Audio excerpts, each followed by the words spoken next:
नमस्कार मित्रों, मैं दुर्गा प्रसाद मिश्र नलचंपू की इस कक्षा में आप लोगों का स्वागत करता हूं। तो हम लोगों ने पिछले पाठ में नल के वर्णन के अंतर्गत नक्षत्रभूः छत्रकुल प्रसूतेर युक्तो नभोगैः खलु भोगभाजः सुजात रूपोऽपि न याति यस्य समानतां कांचन कांचनाद्रिः, यहाँ तक देख लिया था। ठीक है, चलिए आगे देखते हैं। अब यहाँ पर नल के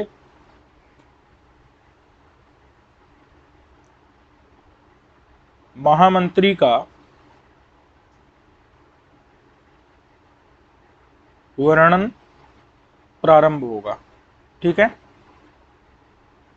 समझ में आ गया कि नहीं? नल के महामंत्री का वर्णन यहां से प्रारंभ होगा। पिछले में जो उपजाति थी उसका हम किसी अलग वीडियो बना लेंगे, छंद का, जिसमें हम लोग उसको पढ़ लेंगे। ठीक है, तो वो महामंत्री कौन था? तो श्रुतशीलो नाम महामंत्री, श्रुतशील नाम का महामंत्री था। ठीक है, अब जो है देख लेते हैं। तस्य च महीपते है, तो इतना समझ में आ गया कि नहीं? तस्य, तस्य माने उस, च माने और, महीपति यानी, अच्छा, महामहीपति प्रयोग किया है। तो महामहीपति का मतलब होता है महान जो राजा। महीपति, मही मतलब होता है भूमि का, और पति मतलब स्वामी होता है, और महा मतलब होता है महान। महान जो, मही यानी भूमि का, पति माने स्वामी यानी राजा। उस राजा का, क्योंकि षष्ठी है ना, महीपते है, राजा का। तो तस्य माने उस, महामहीपते है माने महान राजा का, च माने और, क्या था? अस्ति इसम, अस्ति माने होता है, अस्ति माने होता है, लेकिन इसमें लगा दिया तो क्या हो जाएगा? उसका अर्थ आसीत माने था। कौन था? तो उस महान राजा नल का क्या था? महामंत्री था। उसका नाम क्या था? श्रुतशील था, जो कि आगे जाकर के बताएंगे। समझ में आया कि नहीं? और उसके पिता का नाम क्या था? सालंकायन था। समझ में आ गया कि नहीं? नल के पिता का नाम वीरसेन, और ये जो है सालंकायन का पुत्र है श्रुतशील। अब जो है प्रशस्ति स्तंभ सकल श्रुति शास्त्र शासनाक्षर मालिका नाम, कह रहे हैं कि वो क्या था? तो प्रशस्ति स्तंभ था। प्रशस्ति स्तंभ का मतलब क्या है? प्रशंसा का, यश का, स्तंभ माने खंभा, प्रशस्ति माने होता है प्रशंसा, प्रशंसा का अथवा यश का। स्तंभ था माने खंभा था। पहले क्या करते थे ना, खंभे गड़ा देते थे। राजा लोग अपने खंभे गड़वा देते थे राज्य में, खंभों पर कुछ लिख देते थे अपने बारे में।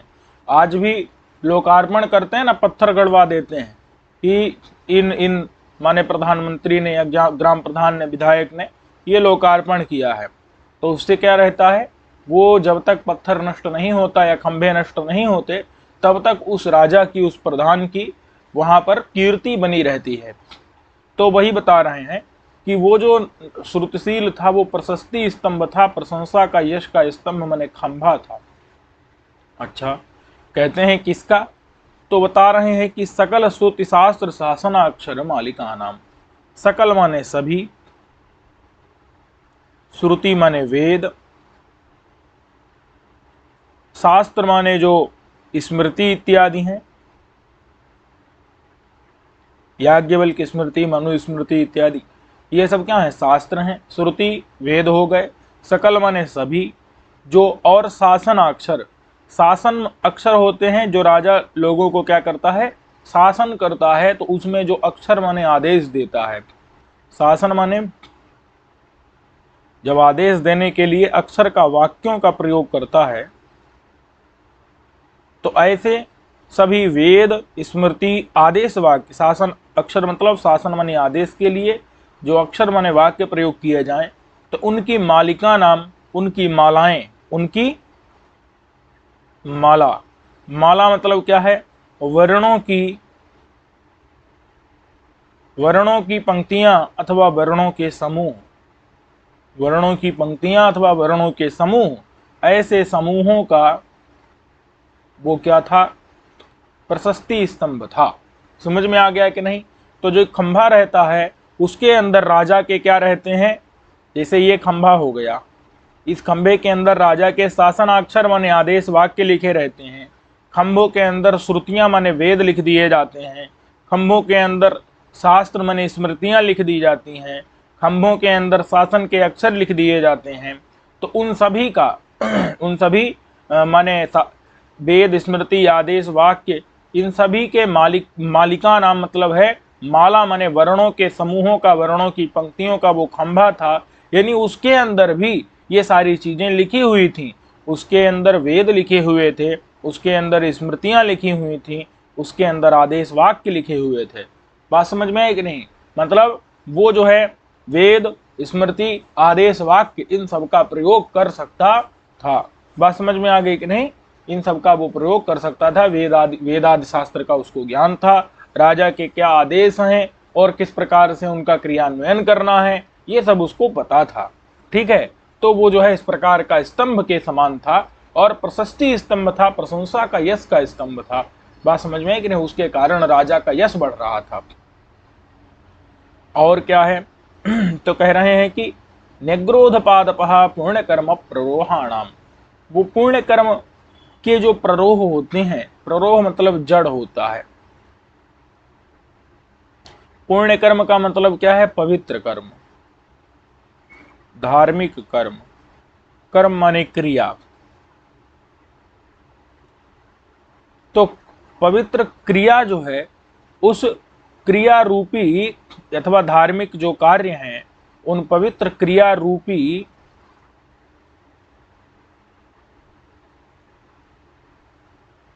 जड़ों का प्ररोह मतलब क्या होता है? जड़, मूल।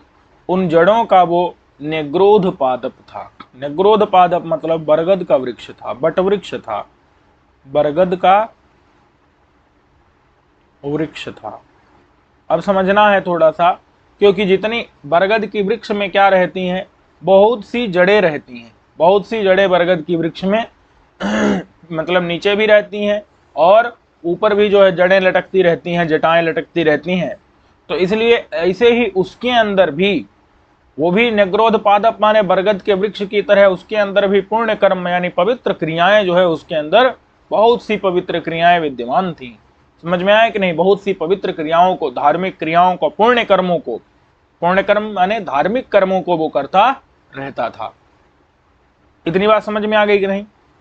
अथवा पवित्र कर्म रूपी जो, पुण्य कर्म रूपी जो जड़ें हैं, पुण्य कर्म रूपी जो प्ररोह माने जड़ें हैं, वो जड़ें ही बढ़कर के उसके रूप में बरगद का वृक्ष का आकार धारण कर लिया था। यानी वो बहुत ज्यादा पुण्य कर्म करता रहता था। समझ में आया कि नहीं? पुण्य कर्म रूपी प्ररोहों ने माने जड़ों ने, पवित्र कर्म रूपी जड़ों ने उसके माने उसके रूप में बरगद का वृक्ष के रूप में ही जो है वो श्रुतशील हो गया था। माने पवित्र कर्म रूपी जो प्ररोह हैं वो बढ़कर के बरगद के वृक्ष के रूप में श्रुतशील हो गए। बात समझ में है कि नहीं? माने जो श्रुतशील था वो पुण्य कर्म रूपी जड़ों का बरगद वृक्ष हो गया, माने कि बहुत ज्यादा उसमें पवित्र क्रियाएं बढ़ गईं। तो ये बताना चाह रहे हैं कि वो बहुत ज्यादा पवित्र क्रियाएं करता था, इसलिए पवित्र कर्मों के प्ररोह माने जड़ों का वो बरगद वृक्ष बताया गया। और आकरह साधु व्यवहार रत्ना नाम, साधु व्यवहार होता है। साधु व्यवहार मतलब क्या होता है? अच्छा व्यवहार। अच्छा जो व्यवहार होता है, सदाचार होता है व्यवहार। अच्छा जो सदाचार, वो सदाचार एक रत्न है।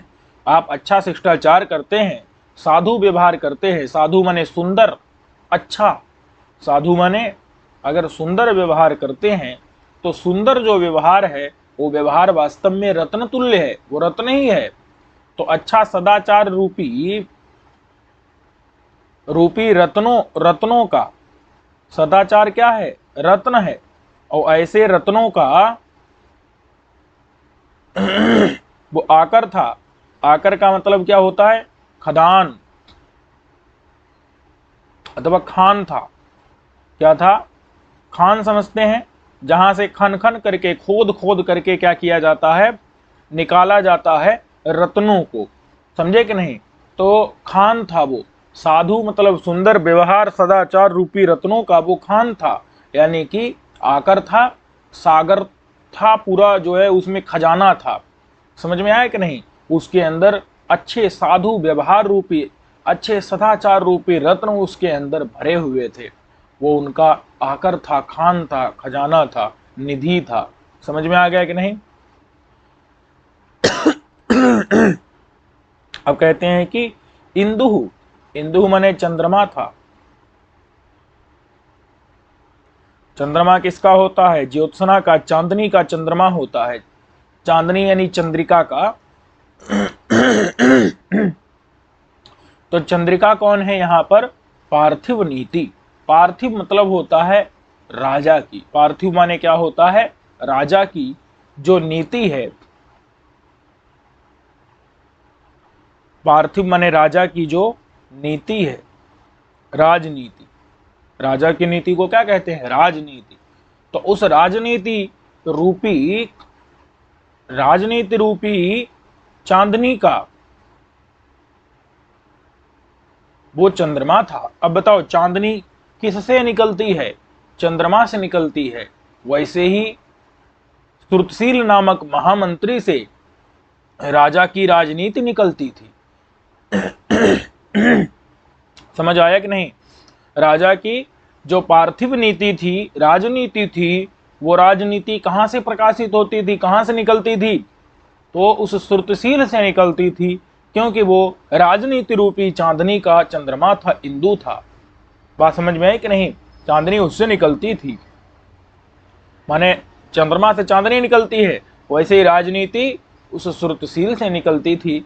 तो पार्थिव नीति राजनीति रूपी ज्योत्सना चांदनी का वो इंदु माने चंद्रमा था। कंदह सकल कलांकुर कलापस्य। सकल मतलब होता है सभी, सभी कला, कला मतलब विद्याएं, सभी प्रकार की विद्या, सभी प्रकार की कलाएं, 64 कलाएं अथवा विद्याएं, उन विद्याओं के अंकुर, अंकुर का, अंकुर मतलब पता है ना, जो प्रारंभ में क्या होता है, जो अंकुर निकलते हैं वृक्ष में, सीधे सीधे बड़ा वृक्ष थोड़े हो जाता है, पहले क्या होता है, उसमें अंकुर निकलता है। तो सभी विद्या रूपी अंकुर कला माने अंकुरों का समूह, विद्या रूपी अंकुरों का, अंकुरों के समूह का, क्योंकि कलाप माने क्या होता है? समूह।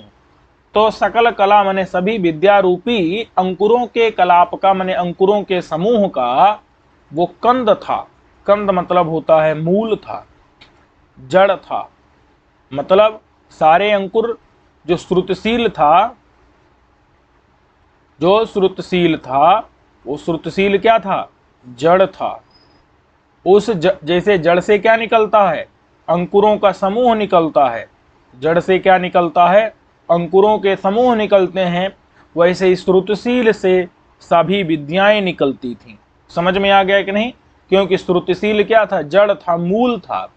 श्रुतशील में सारी विद्याएं, सारी कलाएं, 64 कलाएं विद्यमान थीं, और जड़ से क्या निकलता है? अंकुरों का समूह निकलता है। तो इसलिए सभी विद्या रूपी अंकुरों के कलाप माने समूह के लिए, समूह का वो जड़ था, मूल था। कौन? श्रुतशील। कंद था, कंद माने मूल था, जड़ था। समझ में आ गया कि नहीं? कहना है कि सागर समस्त पुरुष गुणमणि नाम। पुरुष जितनी भी मणियां होती हैं, मणियां माने रत्न, रत्न कहाँ रहते हैं?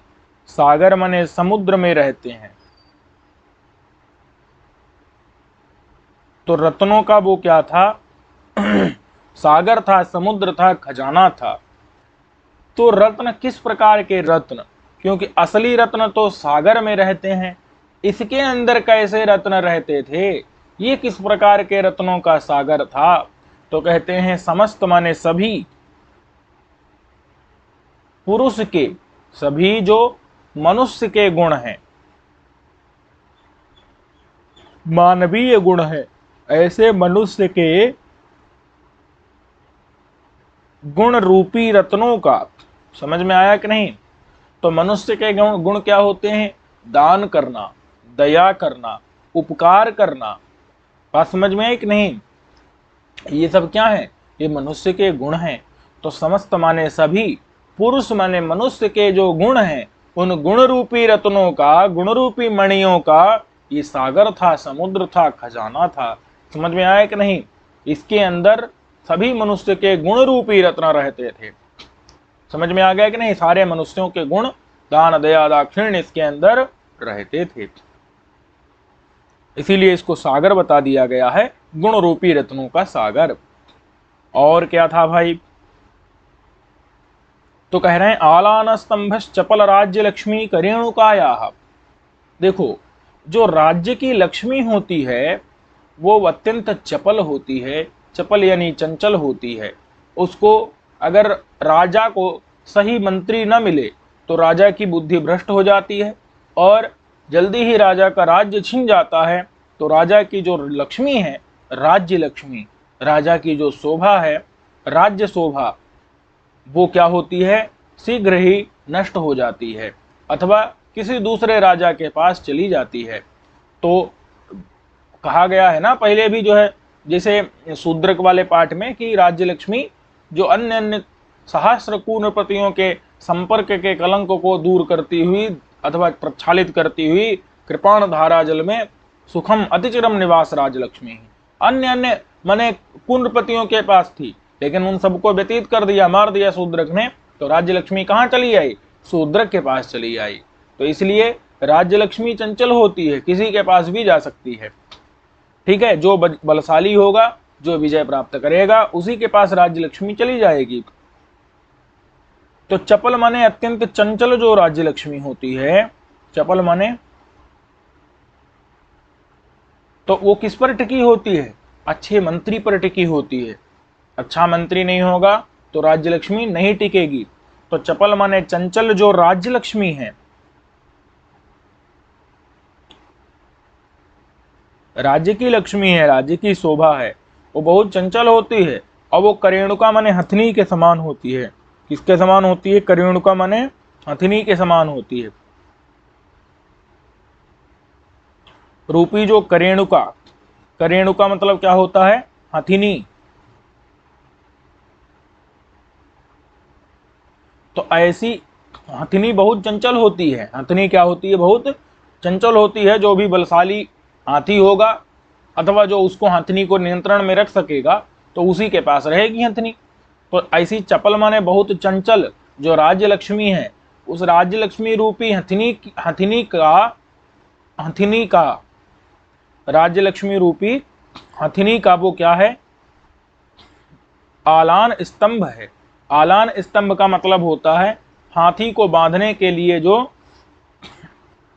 उसको जो आलान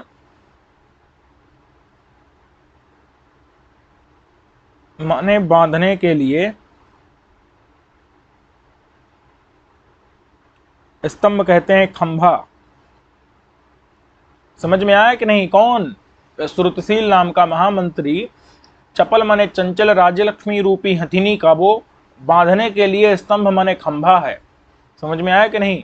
नहीं तो हथनी भाग जाएगी, अगर कमजोर स्थिति रहेगी तो कमजोर कोई उसको बांधने वाला रहेगा तो वो क्या है, बांधने के लिए खंभा है, मजबूत खंभा है, जिसमें राज्य लक्ष्मी रूपी चपल चंचल हथिनी को क्या किया गया है, बांधा गया है। माने उसी के ऊपर राज्य की लक्ष्मी टिकी हुई है। मंत्री के ऊपर ही तो टिकी होती है। मंत्री अगर गलत सलाह देगा तो राज्य जल्दी से नष्ट हो जाएगा। तो इसलिए चपल माने चंचल राज्य लक्ष्मी रूपी करेणुका यानी हथनी का वो आलान स्तंभ है, बांधने का खंभा है, उसी में बंधी हुई है राज्य लक्ष्मी रूपी हथनी। वो ना रहे अथवा वो गलत सलाह दे तो खंभा टूट जाए, सुशील मंत्री न रहे तो पता चला राज्य लक्ष्मी रूपी हथनी जो अत्यंत चंचल है वो अन्य राजाओं के पास चली जाएगी, समझे कि नहीं, उसके राज्य को कोई दूसरा जीत लेगा। सकल भुवन व्यापार पारावार नौकरण धारा। अब देखो कहते हैं कि सकल माने संपूर्ण,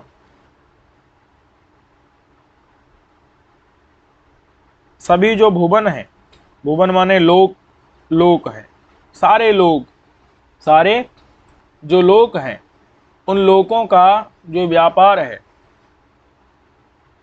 व्यापार माने कार्य,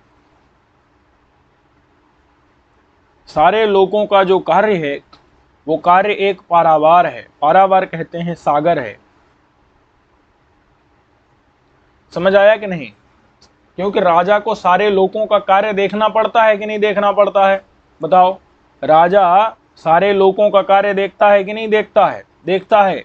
तो इसलिए सारे लोगों का कार्य क्या है? एक पारावार है, सागर के समान है राजा के लिए। अरे राजा है ना, सारे तीनों लोगों को जीत लिया है, तो इसलिए उसको, अथवा संपूर्ण पूरे भुवन माने पृथ्वी लोक को जीत लिया है, तो इसलिए उसको पूरे पृथ्वी का, अथवा जितने जहां जहां तक जीता है उसको क्या देखना पड़ता है? व्यापार देखना पड़ता है, माने कार्य देखना पड़ता है। और तो कार्य, वो कार्य क्या है? कार्य एक सागर हो गया, कार्य रूपी।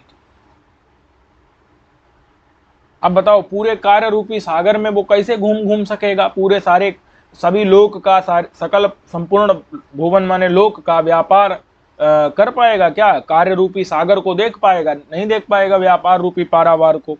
तो क्या करना पड़ेगा उसको? एक नाविक चाहिए, जिस नाव में वो बैठ करके और पूरा कार्य देख सके, कार्य रूपी समुद्र को पार कर सके। समझ आया कि नहीं? व्यापार माने कार्य रूपी, पारावार माने सागर को पार कर सके, इसलिए उसको क्या चाहिए? एक नाविक चाहिए। तो वही बता रहे हैं। तो सागर में नौकर्ण धारा, सागर में जो नौ मतलब होता है नौका, उस नौका का वो कर्णधार है, कर्णधार है मतलब खेने वाला है, नौका का नाविक है। समझ आया कि नहीं? खेने वाला, तो नौका के द्वारा कर्णधार माने उसका नाविक है, पार लगाने वाला है। समझ में आया कि नहीं? क्योंकि राजा का राज्य क्या है? एक सागर है, और उस सागर में उस राजा की नाव खेने में सहायता करने वाला कौन है? उसका मंत्री है। मंत्री ना हो तो राज्य रूपी सागर से कैसे राजा पार पाएगा? समझ में आया कि नहीं? तो मंत्री की सहायता से ही ना पार करता है राजा सागर को। वही बता रहे हैं कि सकल भुवन, संपूर्ण भुवन मने लोक के व्यापार मने कार्य रूपी पारावार सागर को पार करने में वो नौ कर्णधार, नौका का नाविक है। ऐसे सागर में वो नौ माने नौका का कर्णधार माने नाविक है। समझ में आ गया कि नहीं? सुशील महामंत्री उसके सकल भुवन के व्यापार माने कार्य, कार्य को कार्य रूपी सागर को पार करवाता है, यानी उसके कार्य में उसकी मदद करता है। जैसे सागर में नाविक कर्णधार बन जाता है, नाविक पार कराने वाला बन जाता है, वैसे ही संपूर्ण लोक के कार्य में वह सहायक बन गया, सुशील सहायक बना है। ठीक है, अब देखिए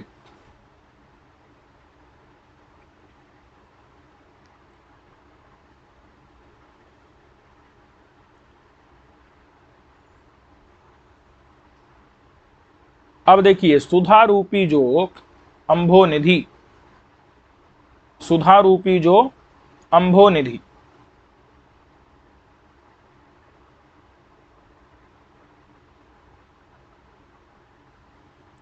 देखिए पूरा एक वाक्य है, लेकिन क्या करना पड़ रहा है इसमें?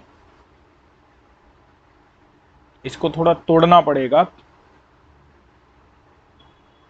ठीक है, तो सुधा रूपी जो अंभोनिधि मतलब होता है सागर, सुधा का सागर, सुधा कहते हैं अमृत को। सुधा माने क्या होता है? अमृत। अमृत का जो अंभोनिधि मतलब होता है समुद्र। अमृत का जो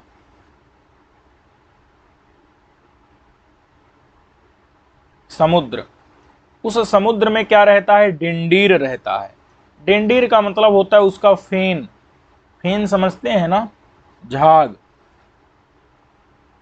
जैसे साबुन इत्यादि में क्या निकलता है, फेना निकलता है ना, फेन, झाग निकलता है। तो उसी प्रकार से जो अमृत का समुद्र है, उस समुद्र का भी क्या है, समुद्र में भी क्या है, फेन है कि नहीं है? समझ में आया कि नहीं? समुद्र में भी फेन निकलता है।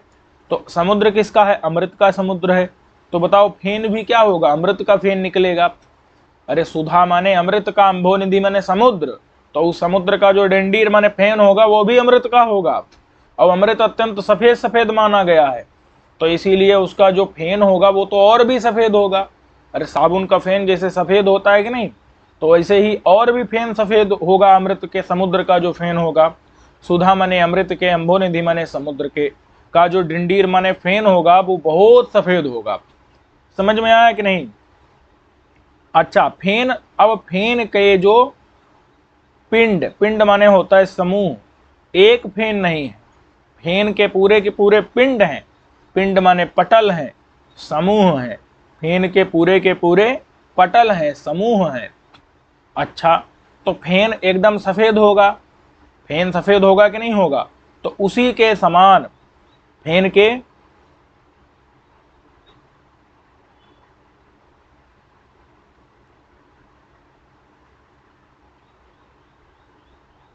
ठीक है, फेन के समूह, फेन का समूह कैसा होगा? अत्यंत माने सफेद होगा। तो ऐसे समूह की तरह, समूह की तरह, पिंड की तरह पांडुर, पांडुर माने सफेद। समझ में आ गया कि नहीं? पांडुर माने सफेद अथवा स्वच्छ, निर्मल। देखो अमृत का जो, सुधा का, अमृत का, अम्भोनिधि माने समुद्र है, उस समुद्र का जो डिंडीर माने फेन है, झाग है, उस डिंडीर का जो पिंड माने समूह है, पटल है, तो फेन का जो समूह होगा, फेने का समूह होगा, वो एकदम कैसा होगा? सफेद सफेद होगा। तो उस पटल की समूह की तरह जो पांडुर माने सफेद सफेद यश है, यश माने कीर्ति है, कीर्ति है, वो कीर्ति ही क्या है? अच्छा सफेद सफेद जो कीर्ति, अच्छा कीर्ति ही क्या है? कुशेषय है। कुशेषय कहते हैं कमल को, और खंड कहते हैं समूह को। तो सफेद सफेद क्या हुआ? यश माने कीर्ति रूपी कमल का समूह। समझ में आया कि नहीं? देखो अभी थोड़ा कल्पना करनी पड़ेगी कि सारा संसार, देखो ये पूरा क्या हो गया? सारा संसार हो गया। इस संसार में क्या है? जल है, ठीक है। अब इसके अंदर क्या है? सारा संसार है, ये ध्यान देना, ये संसार है, ये क्या है? संसार है। लेकिन हमने संसार को क्या बना रखा है? सरोवर बना रखा है, तालाब बना रखा है। क्या बना रखा है हमने? सरह सरसी सरांसी, सरोवर बना रखा है। समझ में आ गया कि नहीं? अच्छा तो ये सारा संसार, उसमें क्या है? इसकी कीर्ति है। किसकी? माने सुतशील की क्या है? कीर्ति है, यश है। और ये यश जो है, कीर्ति ही क्या है? कीर्ति ही कमल का फूल है। अब ये फूल कैसे बनाते हैं पता नहीं भाई, ये फूल हो गया, ठीक है। चलो तो ये जो यश है, वो यश ही क्या है? कीर्ति ही क्या है? कमल का फूल है। अब कमल का फूल क्या करता है? सरह माने तालाब की शोभा बढ़ाता है। तो उसी प्रकार से संसार की शोभा कौन बढ़ा रहा है? श्रुतशील का यश, श्रुतशील की कीर्ति, ठीक है। और वो यश, वो कमल का फूल कैसा है? तो अमृत के समुद्र माने सुधा माने अमृत के, अम्भोनिधि समुद्र के, डिंडीर माने फेन के, पिंड माने समूह की तरह सफेद है, स्वच्छ है। यश, यश भी सफेद है, और कमल का फूल भी सफेद है। तो पांडुर माने सफेद स्वच्छ जो यश माने कीर्ति का, यश माने कीर्ति रूपी जो कुशेष माने कमल का, खंड माने समूह, उस समूह से माने कमल के समूह से कौन सुशोभित होता है? सरह माने तालाब, सराह माने तालाब सुशोभित होता है। समझ आया कि नहीं? सराह माने कौन सुशोभित होता है? तालाब सुशोभित होता है। किससे? कमल के समूह से। उसी प्रकार से कीर्ति से कौन सुशोभित हुआ है? संसार। देखो बताया ना यहाँ, संसार किससे सुशोभित हुआ है? यश के कारण। और सराह माने तालाब किस लिए सुशोभित होता है? कमल के कारण।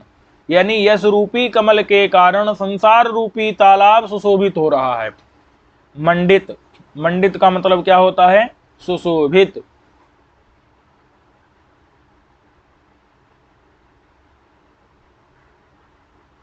सुशोभित हो रहा है कौन? सकल माने संपूर्ण, संसार, संसार रूपी तालाब। समझ में आ गया कि नहीं? संसार रूपी तालाब जिसके द्वारा ऐसा कौन हो गया? ऐसा हो गया सुतशील नाम का महामंत्री। ठीक है। अब देखो, सारा तालाब, तालाब माने सारा संसार किसने सुशोभित कर रखा है? श्रुतशील ने। कैसे? तो श्रुतशील के यशः, कीर्ति ने, यशः माने श्रुतशील के, यशः माने कीर्ति ने, सकल माने संपूर्ण संसार को सुशोभित कर रखा है। और कुशेषय खंड माने कमल के समूह ने, सरह माने तालाब को सुशोभित कर रखा है। तो इसलिए क्या होगा?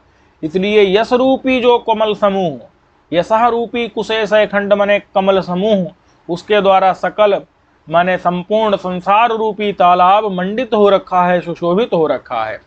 अब कोई कहेगा ये कमल समूह जो है, जो यशः माने कीर्ति रूपी कमल समूह है, वो कैसा है? तो वो पांडुर है, सफेद है, स्वच्छ है। किसकी तरह? तो कहा कि डिंडीर पिंड की तरह, फेन के समूह की तरह। कहा किसका डिंडीर पिंड? तो सुधा माने अमृत के, अंबो निधि माने समुद्र का जो डिंडीर पिंड है, फेन पिंड है, फेना का समूह है, उस समूह की तरह पांडुर माने सफेद, स्वच्छ, यशः माने कीर्ति रूपी कुशेषय खंड कमल समूह के द्वारा मंडित सुशोभित कर दिया है संपूर्ण संसार रूपी तालाब को, सर को जिसने, सरोवर को जिसने। ऐसा है श्रुतशील। समझ में आ गया कि नहीं? श्रुतशील ने अपने कीर्ति से संपूर्ण संसार को सुशोभित कर दिया है। कीर्ति को कमल बना दिया कवि ने। कीर्ति रूपी कमल समूह से सागर, संसार रूपी सागर, संसार रूपी तालाब को जिसने मंडित कर दिया, सुशोभित कर दिया। सारा संसार एक तालाब है, उसमें उसकी कीर्ति कमल की तरह शोभा बढ़ा रही है। सारे संसार में श्रुतशील की कीर्ति तालाब की शोभा जैसे कमल बढ़ाता है, वैसे ही सागर, संसार की शोभा को, संसार के को मंडित कर रहा है। उसकी कीर्ति, उसका यश संसार की शोभा को बढ़ा रहा है। और वो जो यश है वो कमलों का समूह है, वो सुधा के, अंबोनिधि, अमृत के, समुद्र के, डिंडीर मने फेन के, पिंड मने समूह की तरह पांडुर है, सफेद है। ठीक है। चलिए अब धीरे धीरे उसको समझेंगे तो समझ में आ भी जाएगा।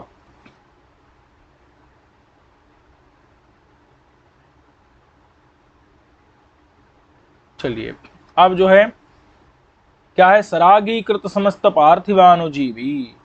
समस्त माने सारे, समस्त माने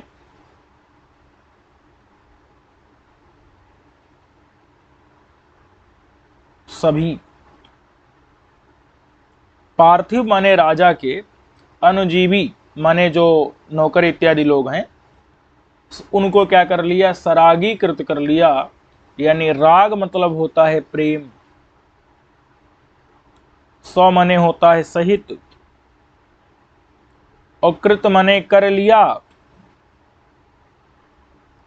श्रुतशील ने सरागीकृत कर लिया, यानी कि प्रेम सहित कर लिया। राग माने प्रेम और सौ माने सहित, तो प्रेम सहित कर लिया, यानी सब लोगों को अपने प्रति प्रेम युक्त बना लिया। बात समझ में है कि नहीं? सारे लोग उससे बहुत प्रेम करते थे। कौन सभी लोग? समस्त माने सभी, जो पार्थिव का मतलब है राजा के, पार्थिव माने राजा के, अनुजीवी मतलब होता है आश्रित, राजा के आश्रित अथवा राजा के नौकर चाकर। जो भी राजा के आश्रित लोग थे, जो भी राजा के नौकर चाकर थे, वो सभी क्या करते थे? समस्त माने सभी, पार्थिव माने राजा के, माने नल के, राजा के मतलब सभी जो नल के आश्रित थे, अनुजीवी थे, वो सब सरागीकृत माने उन सबको अपने माने राग युक्त बना लिया। राग माने प्रेम से, सौ माने सहित, कृत माने कर लिया, सबको प्रेम युक्त बना लिया। सब लोग उससे क्या करते थे? बहुत ज्यादा प्रेम करते थे। समझ में आया कि नहीं? और जो जीवित समह यानी नल के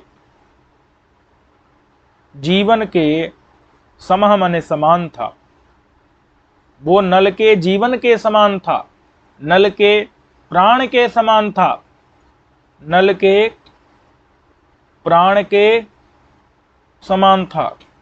समझ में आया कि नहीं? वो नल के जीवित कहते हैं जीवन को। जीवित मतलब होता है, जीवित माने जीवित आदमी नहीं। यहाँ जीवित शब्द का प्रयोग संस्कृत में प्रायः किस में मिलेगा? जीवन के अर्थ में मिलेगा। तो जीवित माने जीवन के समान, समा माने समान था, प्राण समा माने प्राण के समान था, हृदय समः अरे नल के चित्त के समान था।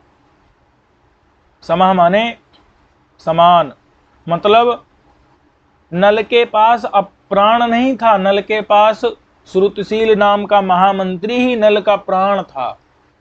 नल का हृदय नहीं था, नल का हृदय कौन था? श्रुतशील नाम का महामंत्री ही नल का हृदय था, चित्त था।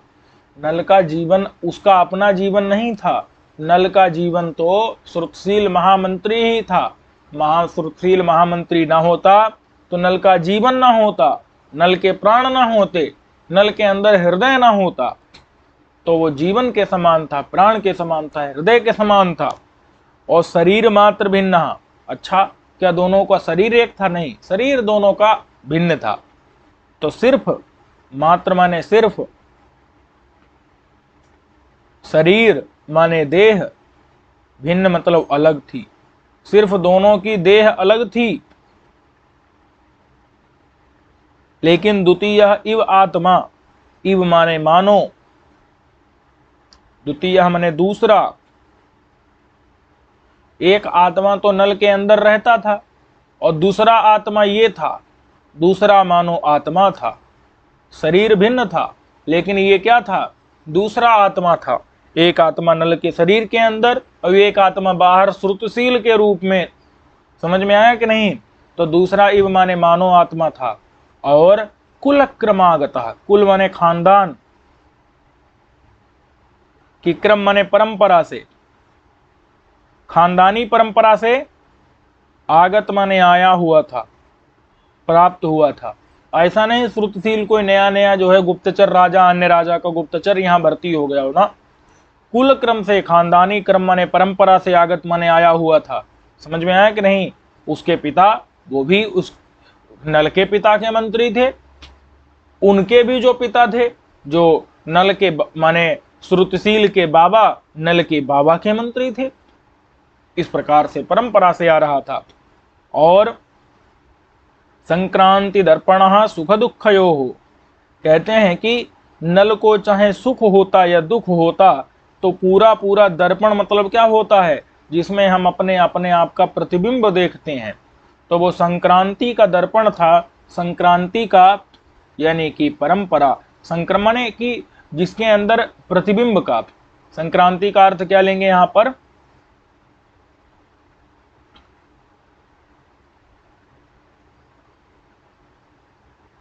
प्रतिबिंब का। दर्पण था, दर्पण मतलब आईना था। हम आईने के अंदर क्या कर सकते हैं? हम आईने के अंदर अपने आप को देख सकते हैं। लेकिन अच्छा, हम दुखी हों तो दूसरा कोई दुखी हो जाएगा, ऐसा है क्या? नहीं होता। हमारे सुख से कोई सुखी होता है? नहीं होता। हमारे दुख से कोई दुखी होता है? नहीं होता। अगर कोई हमारे सुख से सुखी हो तो हम उसके अंदर अपना सुख देख सकेंगे। अगर कोई हमारे दुख से दुखी हो तो उसके अंदर हम अपना दुख देख सकेंगे। लेकिन ऐसा नहीं होता। हमारा दुख हमारे अंदर ही रहेगा, दूसरे के अंदर दिखेगा क्या? नहीं दिखेगा। अथवा दिखेगा तो वो क्या होगा? एक नाटक होगा। समझ में आया कि नहीं? लेकिन वहां ऐसा नहीं था। नल का दुख श्रुतशील के अंदर दिखता था, क्योंकि श्रुतिशील दर्पण था, आईना था, आईने के अंदर तो दिखता है ना भाई। और नल का जो दुख था वो भी माने श्रुतशील के अंदर दिखता था, नल का सुख था वो भी श्रुतशील के अंदर दिखता था। तो वो संक्रांति का माने प्रतिबिंब का एक दर्पण था, आईना था, उसमें संक्रमण होता था, प्रतिबिंब होता था, मतलब जो इधर रहता था वही उधर दिखता था।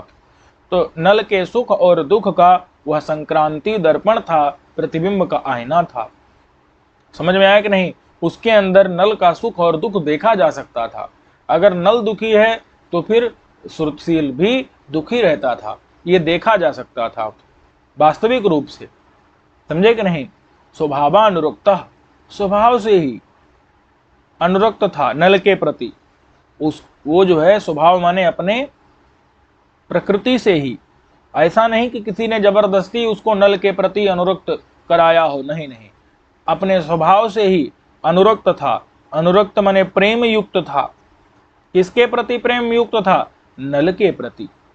प्रकृति से ही नल में प्रेम युक्त था, स्वभाव से ही अनुरक्त माने अनुराग करता था, प्रेम करता था नल से। समझ में आया कि नहीं? शुचि ही था माने पवित्र था, शुचि माने पवित्र था। और सत्य बोलने के कारण पूत माने पवित्र हो गई है वाणी जिसकी, ऐसा था। सत्य बोलने के कारण माने हमेशा सत्य बोलता था, सत्य बोलने के कारण पूत माने पवित्र, वाक माने वाणी वाला था, पवित्र वाणी है जिसकी। समझ में आया कि नहीं? कि सत्य भाषण के कारण पूत माने पवित्र, वाक माने वाणी है जिसकी, ऐसा था। कृतज्ञ था। कृतज्ञ का मतलब होता है, एक होता है कृतघ्न, एक होता है कृतज्ञ। आपने कृत माने किया है, अगर किसी का बहुत बड़ा उपकार या छोटा मोटा भी उपकार, वो आदमी उसको हमेशा याद रखे तो उसको कहते हैं कृतज्ञ। और अगर आपने खूब उपकार किया और उस व्यक्ति ने वो भूल गया और समय पर आपका साथ नहीं दिया, तो इसका मतलब वो व्यक्ति क्या है? कृतघ्न है। कृत को हनन करने वाला है, भूल जाता है। और कृतज्ञ होता है वो कृत को, किए हुए को याद रखता है। समझ में आया कि नहीं? तो कृतज्ञ मतलब कृत को, कृत माने होता है किया हुआ। अच्छा ठीक है, किए हुए उपकार को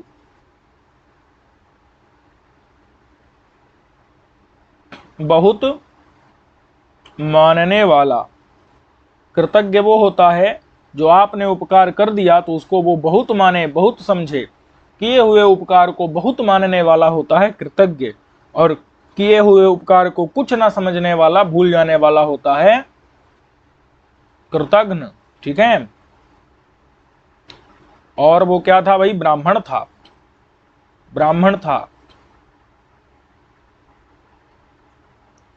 और सालंकायन उसके पिता का नाम था। तो सालंकायन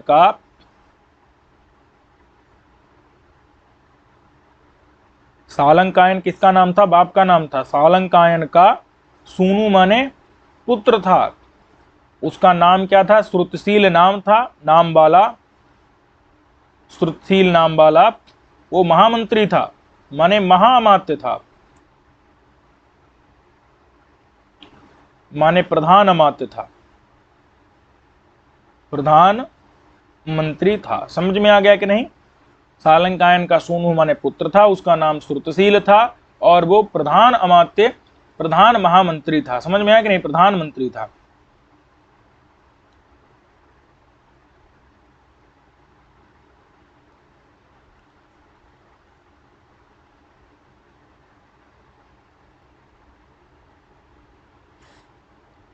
अब कह रहे हैं कि मित्रम च मंत्री च सुहृत प्रियश्च विद्यावयः शील गुणैः समानः बभूव भूपस्य सतस्य विप्रो विश्वम्भरा भार सह सहायः। कहते हैं कि वो जो श्रुतशील नाम का महामंत्री था वो मित्र था। क्या था? मंत्री था, सुहृत था, प्रिय था।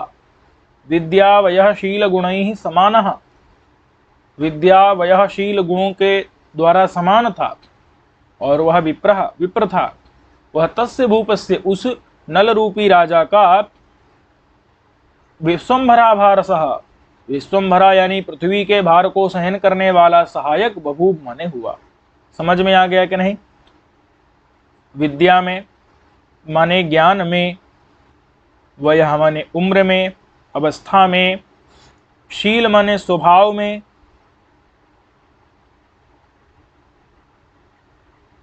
स्वभाव में, सदाचार में इत्यादि। और गुण, गुण माने दान दया दाक्षिण्य, दान दया दाक्षिण्य इत्यादि। बात समझ में है कि नहीं? इत्यादि गुणों, इत्यादि गुणों के द्वारा अथवा गुणों से समान था। क्या था? समान माने तुल्य था। कौन? श्रुतशील। किसके तुल्य था? नल के। किसके तुल्य था? नल के समान माने तुल्य था। समझ में आ गया कि नहीं? कौन? सह। सह माने वह। कौन? विप्रह। विप्रह माने ब्राह्मण। समझ में आ गया कि नहीं? किसके तुल्य था? तस्य। तस्य माने उस नल के, उस नल के, उस नल के तुल्य था। कौन? वह श्रुतशील नाम का ब्राह्मण समान था। समझ में आ गया कि नहीं? और वो क्या था भाई? तो तस्य माने उस नल का, उस नल का वो क्या हुआ? बभूव। बभूव माने हुआ। तस्य भूपस्य, उस भूप का, भूप कहते हैं राजा को, उस राजा नल का, तस्य भूपस्य माने उस राजा नल का, सह माने वह, विप्रहा श्रुतशील, बभूव माने हुआ। क्या हुआ? तो कहते हैं मित्र हुआ। वह उसका मित्र था, वह उसका सखा था, वह उसका मंत्री था, अमात्य था, वह उसका सुहृत था। सुहृत माने बंधु था, जो अपने स्नेह से बांध ले उसको कहते हैं बंधु। तो सुहृत था और उसका प्रिय था। प्रिय था मतलब स्नेही था, प्रेम पात्र था।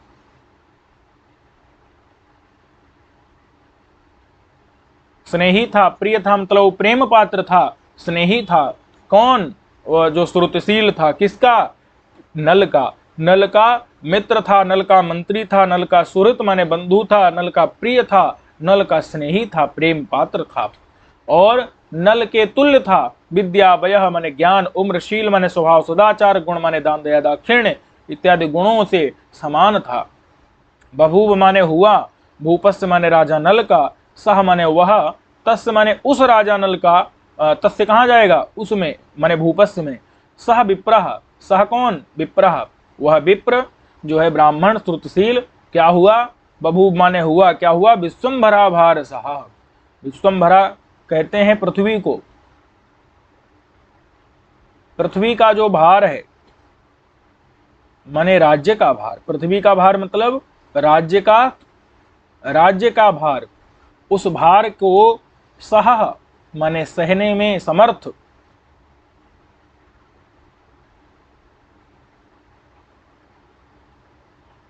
पृथ्वी के भार को राजा के साथ में वो भी ढो सकता था, तो इसलिए सहने में वह समर्थ, सहायक हुआ। सहाया मतलब होता है सहायक हुआ। बभूव आगे आ ही गया है।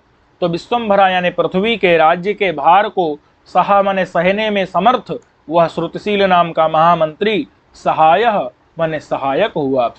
सह माने सहने में समर्थ, विश्वम्भरा माने विश्वम विभर्ति, विश्व को जो अपने ऊपर धारण रखती है, करती है, वो है पृथ्वी। उसके भार को सहने में जो सहाय माने सहायक हुआ।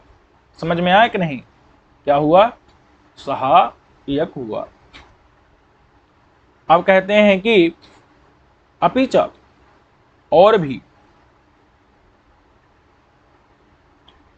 ब्रह्मण्योऽपि ब्रह्मवित्तापहारी स्त्रीयुक्तोऽपि प्रायसो विप्रयुक्तः सद्वेषोऽपि द्वेष निर्मुक्त चेताः को वा तादृक् दृश्यते श्रूयते वा। ठीक है, देखो ब्राह्मण्य का अर्थ होता है ब्राह्मण के लिए हितकारी। ब्राह्मण शब्द का अर्थ क्या होता है? ब्राह्मण के लिए हितकारी।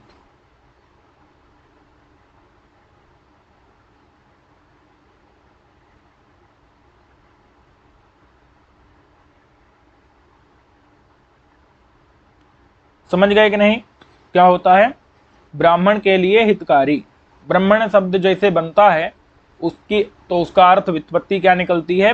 ब्राह्मणेभ्यः हितकारी, हितम, ब्राह्मणों के लिए हितकारी। अपि मतलब भी, वो कैसा था?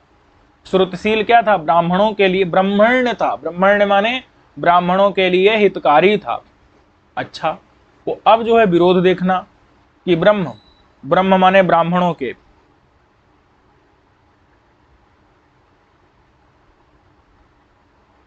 वित्त, वित्त माने धन का, अपहारी अपहरण करता।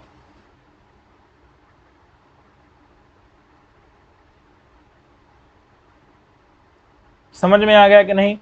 तो अब बताओ विरोध हो गया कि नहीं हो गया? कि ब्राह्मण्य है माने ब्राह्मणों के लिए हितकारी है, और अपि माने भी होने पर भी वो क्या है? ब्रह्म माने ब्राह्मणों के, वित्त माने धन का, अपहारी ब्रह्म वित्त अपहारी, ब्रह्म माने ब्राह्मणों के, वित्त माने धन का, अपहारी माने अपहरण करने वाला है। तो बताओ विरोध हो गया कि नहीं हो गया? अरे जो ब्राह्मणों के लिए हितकारी होगा वो ब्राह्मणों का धन क्यों छीनेगा भाई? वो ब्राह्मणों का धन क्यों छीनेगा? नहीं छीनेगा।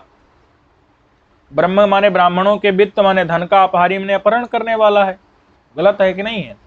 तो वही बता रहे हैं कि नहीं नहीं ऐसा नहीं है, यहाँ पर जो है विरोध नहीं है। विरोध कैसे हुआ वो समझा दिया मैंने। हमेशा याद रखना, विरोधाभास में पहले क्या समझा जाता है? विरोध समझा जाता है, फिर उसके बाद आभास मतलब होता है उसका परिहार। जब परिहार हो जाएगा तो विरोध नहीं रहेगा, विरोध का आभास हो जाएगा, विरोधाभास। ठीक है, कैसे होगा? तो ब्रह्मविद तापहारी, बस विच्छेद अलग अलग करना है कि ब्रह्मविद, ब्रह्म मतलब होता है वेद, वेद को, अथवा ब्रह्म माने उसी परम ब्रह्म को, वित्त माने जानने वाला, वित्त माने जानने वाला था, वेदज्ञ था, ब्रह्मज्ञ था, ब्रह्मज्ञानी था। ब्रह्मविद माने ब्रह्मज्ञानी, ज्ञानी, ब्रह्मज्ञानी मतलब या तो तत्व ज्ञानी अथवा वेद ज्ञानी था। और तापहारी, ताप को माने प्रजा के संताप को, ताप माने क्या है?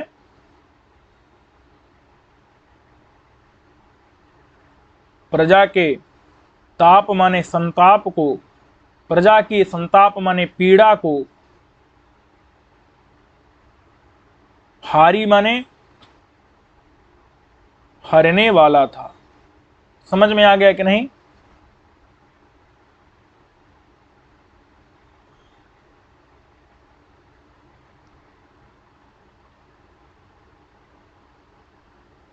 इतना समझ में आ गया? हाँ, तो ब्रह्मविद माने ब्रह्म माने वेद को जानने वाला था, ब्रह्मज्ञानी था। और तापहारी, ताप माने प्रजा के, संताप माने पीड़ा को, हारी माने हरने वाला था। ठीक है, ब्रह्मविद मतलब ब्रह्म वेत्ति इति ब्रह्मविद, ब्रह्म को, ब्रह्म यानी वेद को भी कहते हैं, अथवा ब्रह्म माने तत्व ज्ञान जो होता है ना, उसको भी ब्रह्म कहते हैं। परम ब्रह्म को, भगवान को जानने वाला था, ब्रह्मविद था। बात समझ में है कि नहीं? वेद जानने वाला अथवा ब्रह्मज्ञानी था। और तापहारी माने प्रजा के संताप को हरने वाला था। अब इसी में जब वित्त और ताप ये एक साथ में जोड़ देंगे तो वित्ताप हो जाएगा, तब दिक्कत आ जाएगी। वित्त माने धन को अपहरण करने वाला, तो ये विरोध हो जाएगा। समझ में है कि नहीं? ब्राह्मणों के लिए हितकारी होकर के भी वो वेद जानने वाला था और तापहारी था, प्रजा के संताप को हरने वाला था, तो इसमें कोई दिक्कत नहीं है।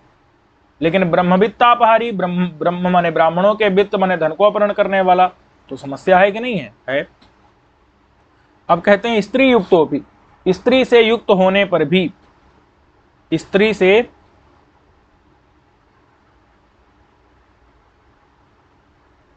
युक्त होने पर भी, प्रायशः, प्रायशः का मतलब है प्रायः, प्रायशः मतलब अधिकतर,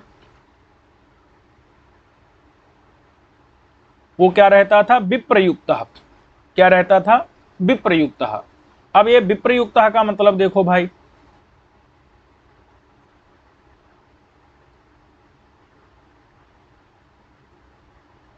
वी और प्रयुक्तः है, तो वी और प्रयुक्तः का मतलब होता है वियोगी। वी का मतलब तो यही वी ही रहता है, प्रयुक्त मतलब होता है योगी, युक्त। तो वियुक्त रहता था, वियोगी रहता था, विरह रहता था। क्या रहता था? विरह। इतना समझ आ गया कि नहीं? क्या रहता था उसको? विरह रहता था। अब बताओ, अगर कोई स्त्री से युक्त होगा तो वो विप्रयुक्त क्यों होगा? विप्रयुक्त मतलब होता है अलग अलग। वि माने होता है अलग अलग, प्रयुक्त माने योगी, माने वी योगी, कि मतलब योग नहीं हो जिसका। योग मतलब होता है साथ साथ में। तो जब स्त्री से युक्त होगा तो वो तो स्त्री के साथ में होगा। संयोगी होगा कि वियोगी होगा? वियोगी थोड़ी होगा। वि मतलब होता है अलग, विरह, विप्रयुक्त। समझ में आया कि नहीं? तो विप्रयुक्त मतलब होता है अलग अलग। अलग अलग तो अलग अलग थोड़ा ही था वो तो स्त्री युक्त बताया, तो विरोध हो गया कि नहीं हो गया? तो कहते हैं कि ऐसा नहीं है, यहां पर विप्रयुक्त। विप्र मतलब होता है ब्राह्मण। विप्र माने ब्राह्मणों से युक्त था। समझ में आ गया कि नहीं? माने वो विप्र माने ब्राह्मणों से युक्त था, ये अर्थ है। तो स्त्री से युक्त होने पर भी, माने स्त्री के साथ रहने पर भी, भाई स्त्री के साथ कुछ समय रहेगा, कुछ समय ब्राह्मणों के साथ में रहेगा, चर्चा करेगा। ब्रह्म भाई ब्रह्म ज्ञानी है तो ब्राह्मणों के साथ में चर्चा करेगा ही। तो विप्र माने ब्राह्मणों से युक्त रहता था। विप्र माने विप्रों से, ब्राह्मणों से। विप्र माने ब्राह्मणों से युक्त माने एक साथ में उनके रहता था, और ना कि विप्रयुक्त माने वियोगी था। समझ में आ गया कि नहीं? विरोध कब होगा? जब स्त्री से युक्त होने पर भी अगर हम क्या बताएंगे? विप्रयुक्त बताएंगे तो विरोध होगा। और अगर हमने कह दिया कि स्त्री से युक्त होने पर भी ब्राह्मण से युक्त है, तो अब वहां पर परिहार हो जाएगा कि भाई विरोध नहीं रहेगा, क्योंकि स्त्री युक्त है, रात्रो स्त्री युक्त और दिवसे विप्रयुक्त, विप्र ही ब्राह्मण ही समन्विता युक्त इत्यर्थ। समझे कि नहीं? चलो ये अर्थ निकल आएगा। अब कहते हैं कि सद्वेषोपि द्वेष निर्मुक्त चेता। इसका मतलब क्या है भाई? तो देखो, सद्वेषोपि यहां पर है स्व माने सहित, और द्वेष किसे कहते हैं? द्वेष माने क्या होता है? विरोध।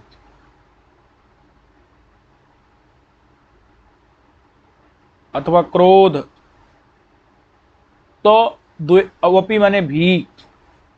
समझ आया कि नहीं? कि स्व माने सहित, द्वेष सहित होने पर भी, विरोध युक्त होने पर भी, क्रोध युक्त होने पर भी, द्वेष माने विरोध से निर्मुक्त चेता। विरोध से निर्मुक्त माने मुक्त, विरोध से मुक्त चित्त वाला।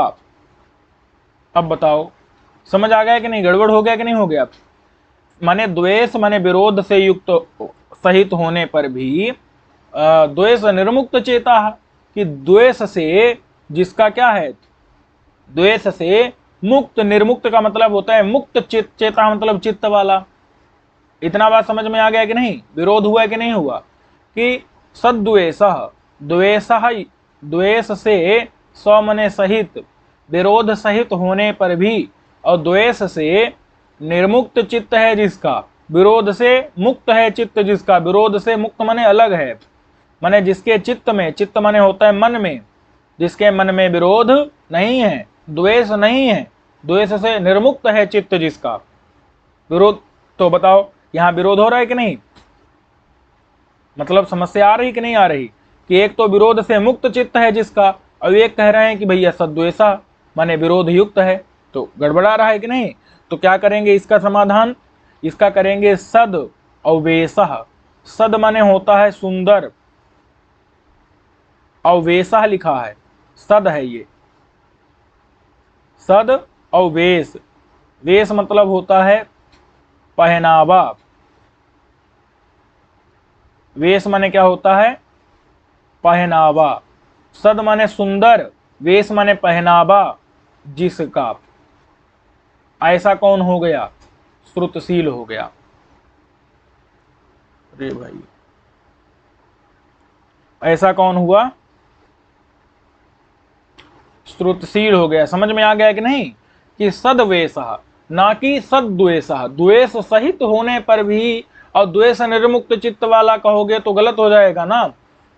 तो इसीलिए क्या कहेंगे हम? सद माने सुंदर, अवेश माने पहनावा जिसका, सुंदर पहनावे वाला है जो, ऐसा हो गया श्रुतशील। और जो द्वेष से निर्मुक्त चित्त वाला है, द्वेष माने जिसके अंदर विरोध नहीं है, इस प्रकार का वो है।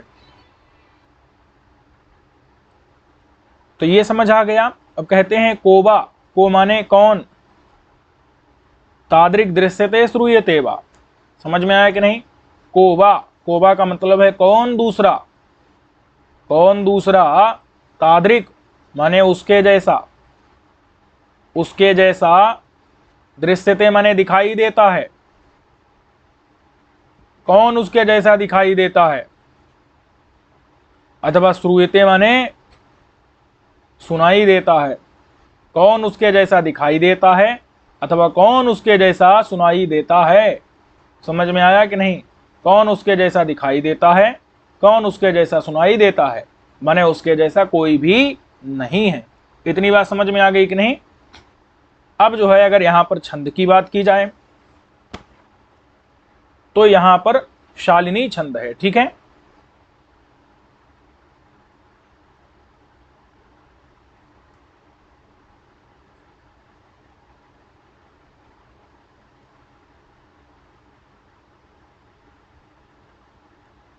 मातौ गौ चेत शालिनी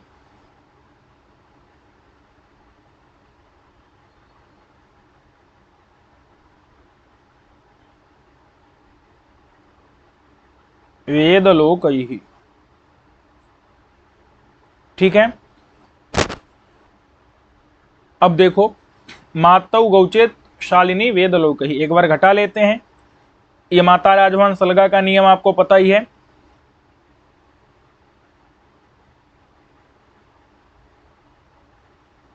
सलगा या सलगम दोनों है। अब देखिए यहां मातारा है कि नहीं, तो यहां भी देखो मातौ गौ, मातौ मा ता रा, ये तीनों क्या है? गुरु ही हैं। फिर क्या है देखो, तो चेतशाली, तो चेत मतलब ता रा ज, निवेद, यहां भी क्या है? ता रा ज, और लोकई मतलब गा गा। समझ में आ गया कि नहीं? मातारा, ताराज, ताराज, गागा। ठीक है, यानी कि एक मगन रहेगा। तो वही यहां देखो मात, मात लिखा ना, मात मतलब मगन के बाद में, मात मतलब मगन के बाद में, पहले क्या रहेगा? मगन रहेगा। और तौ लिखा, तौ मतलब क्या होता है? दो तगण, दो तगण रहेंगे। आप देख ही सकते हैं, पहले मातारा हो गया, फिर ताराज हो गया, ताराज दो तगण हो गए, और फिर गौ, गौ मतलब होता है दो गुरु रहेंगे। देख लो कई ही, गा गा, हो गया कि नहीं? ये इसी के आधार पर घटा लेना है। मातौ गौ, मातारा हो गया, चेत छाली ताराज, निवेद ताराज, लो कई ही गा गा। समझ में आ गया कि नहीं? तो यदि चेत माने यदि ऐसा हो तो शालिनी होता है। वेद, वेद कहते हैं चार को, क्योंकि चार वेद हैं। और लोक कितने हैं? 7। तो 7 4 11 अक्षर रहते हैं, और 4 पर यति रहती है और 7 पर यति रहती है। ठीक है, तो देख लो 7 कहाँ मिलेंगे? तो मातौ गौचेत, यहाँ 4 मिल गए कि नहीं? और इसके बाद शालिनी वेद लोक, 7 हो गए कि नहीं हो गए? माने मातौ 1 2 3 4, यहाँ हो गए 4, 1 2 3 4 5 6 7, यहाँ 7 हो गए। ठीक है, समझ में आ गया कि नहीं? तो माता राता, यहां पर जो है रुक जाना है पहले। अब देखो ऊपर,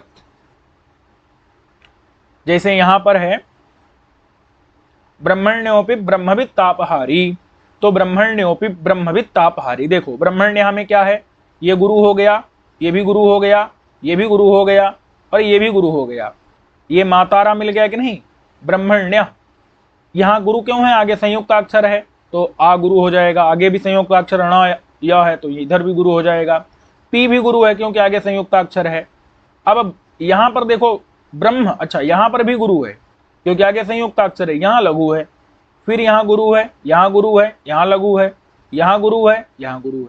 देख लो वही है, मातारा हो गया, फिर ये देखो गुरु गुरु और लघु, ताराज हो गया, फिर ये ताराज हो गया, देखो ये गुरु गुरु हो गया।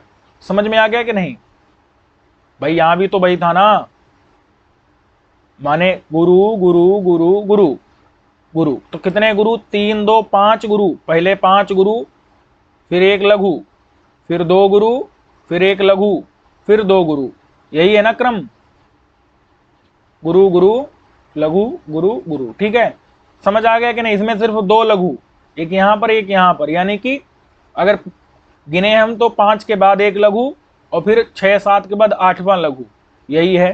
पूरे में देख लो, यहां पर देख लो, कोबा तादृक दृश्यते श्रूयते वा, तो को पहला देखो 5 तक गुरु गुरु रहेगा, को गुरु, वा गुरु, ताप गुरु, दृग गुरु, दृश्य गुरु, तो ये कितने हो गए, 1 2 3 4 5 हो गए कि नहीं।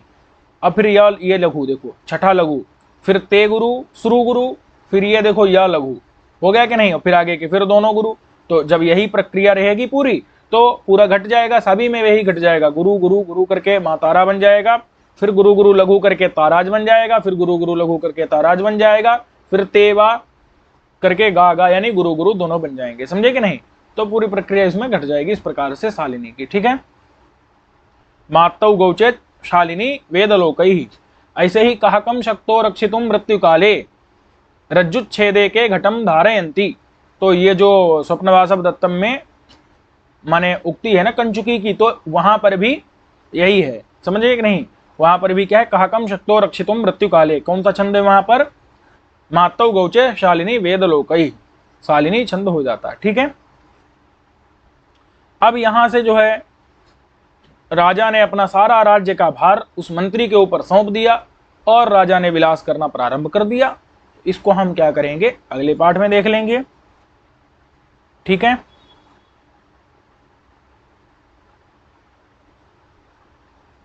सर्वेभ्यो नमो नमः।